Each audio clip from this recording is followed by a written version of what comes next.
नमस्कार। आज पटना जंक्शन पर मौजूद हूँ। मैं जानना चाहता हूँ कि जो बिहार में 4 सीटों पर उपचुनाव है, चुनाव आयोग का जो दायरा होता है खर्च करने का और गाड़ियाँ का, जो एक कैंडिडेट 4 से 5 गाड़ियाँ लेकर इस्तेमाल कर सकते हैं चुनाव में, पर कहीं ना कहीं धड़ल्ले से चुनाव आयोग की बातों को अनदेखी प्रत्याशी करते हैं।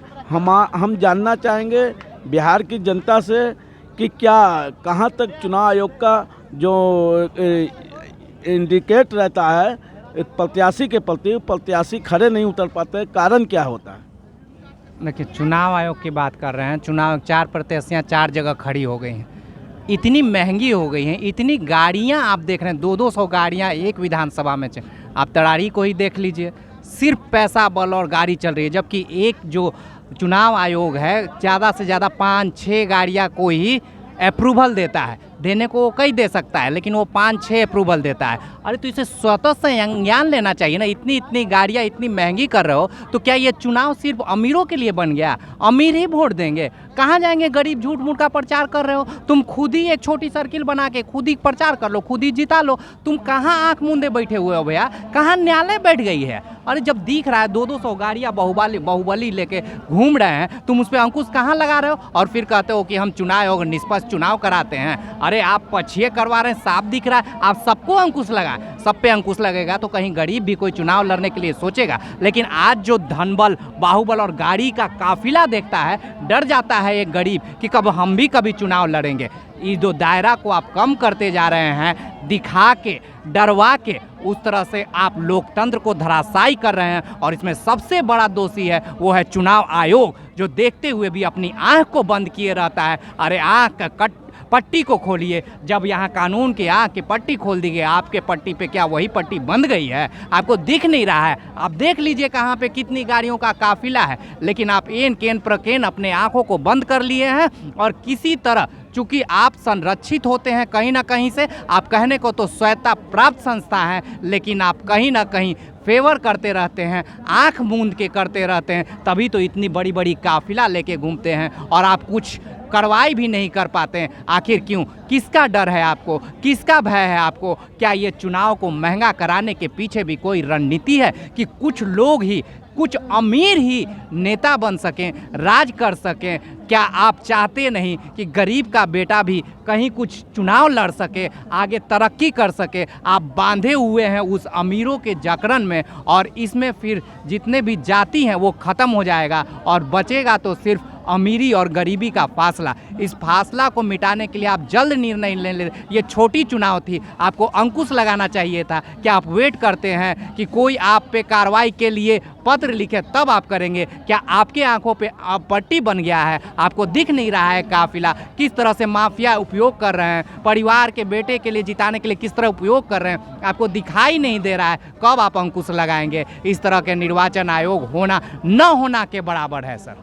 मेरा मानना है कि निर्वाचन आयोग जिस तरह से बिहार में काम कर रहा है, सवालिया निशान तो खड़ा करता ही करता है, मगर सभाओं में हम इस तरह से देखते हैं कोई प्रत्याशी पैसा भी बांटते नजर आते हैं। देखिए, वो तो चुनाव आयोग बिल्कुल ये हर प्रत्याशी बांटते हैं तो ना वीडियो सभाओं का, ना वीडियो कवर करवा रहे हैं, ना कुछ करवा रहे हैं, जैसे वैसे कारवा चल। मतलब चुनाव को कोई मतलब नहीं, सिर्फ हम चुनाव आयोग है, हमारे पास कुछ आएगा या कोई कंप्लेन करेगा तब। अरे आप स्वतः संज्ञान कब लेना सीखिएगा? अगर स्वतः संज्ञान नहीं लिए तो इसी तरह से चुनाव आयोग आंख मूंदे रहेंगे और इसी तरह से भ्रष्टाचार की चरम सीमा चुनाव में चलती रहेगी और कोई मायने नहीं रह जाएगा लोकतंत्र को। लोकतंत्र को बचाने के लिए चुनाव आयोग को सबसे पहले पहल करनी होगी। अगर ये पहल नहीं हुई तो निश्चित तौर पे कोई भी जीतेगा, कोई भी हारेगा, जनता का उत्थान नहीं होगा, गरीब का बेटा गरीब बनेगा। और सिर्फ जो बाहुबल, धनबल कहा जाता है, सो कॉल बाहुबल कहा जाता है, जो चोर गुंडे मवाली होते हैं,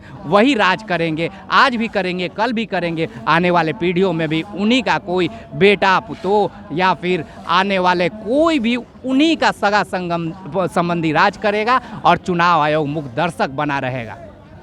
मैं दूसरे तरफ जानना चाहता हूँ, पटना जंक्शन पे मौजूद हूँ इस वक्त और मेरा खास रिपोर्ट है चुनाव आयोग पर। जिस तरह 4 सीटों पर उपचुनाव चल रहा है बिहार के अंदर में, और बिहार में इस कदर जो चुनाव आयोग का गाइडलाइंस होता है, उस गाइडलाइंस को कहीं ना कहीं प्रत्याशी आज समाप्त करते नजर आ रहे हैं, पर कहीं ना कहीं चुप्पी साधी हुई है चुनाव आयोग। इस पर आपका क्या कहना है?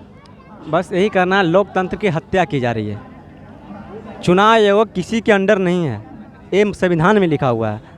जो चुनाव आयोग बताए ना किसके अंडर में आप काम कर रहे हैं, आप किसके दबे हुए हैं, किससे कुचले हुए हैं, आप बताइए। नहीं हो रहा तो आप जवाब दीजिए, और नहीं तो आप उस पर कार्रवाई कीजिए। एक राजा के बेटा चुनाव लड़ रहा है, गरीब के बेटा उसमें मुंह ताक रहा है, 200 गाड़ी निकल रही है, उसको दिख ही नहीं रहा है कैसे चुनाव होगा। राजा का बेटा चल रहा है गाड़ी से नीचे, गरीब के बेटा सोच रहा है, और वो लड़ने के लिए सोचेगा कब से चुनाव?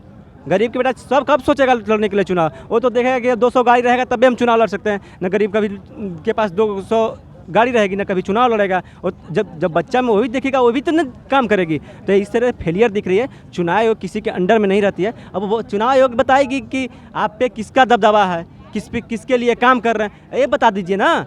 अगर आपसे नहीं हो रही है तो ये भी बोलिए कि हमें इस पे दबाव मिल रहा है, इससे हमसे काम नहीं संभल रही है, हमें बाहुबल के द्वारा दबाया जा रहा है। तो लोकतंत्र है, दबाया नहीं। अगर किसी के अंडर में काम करने से इससे बेहतर है कि आप उस पर कार्रवाई कीजिए, और कार्रवाई करके जल्द से जल्द उसको संज्ञान लीजिए। आपको बहुत अच्छी मौका थी चुनाव आयोग को। 243 विधानसभा पर चुनाव होने वाले 25 में, अगर चार विधानसभा पर चुनाव हो रही है, अगर उस पर आप अगर कार्रवाई दिखाते थे तो लोग को अगर जो सौ कोल बाहुबली हैं उन पर दबाव बनता कि नहीं। लगती है कि चार उपचुनाव में जो जिस तरह से काम किया चुनाव आयोग, उस तरह से अगर 243 पे अगर डर बन जाती पहले से ही कि हम अगर 200 गाड़ी के सवाल लेके जाएंगे तो हम पे केस होगा, मुकदमे होगी, तो इससे फेलियर दिख रही है ना। चुनाव आयोग का एक और हम जानना चाहते हैं कि चुनाव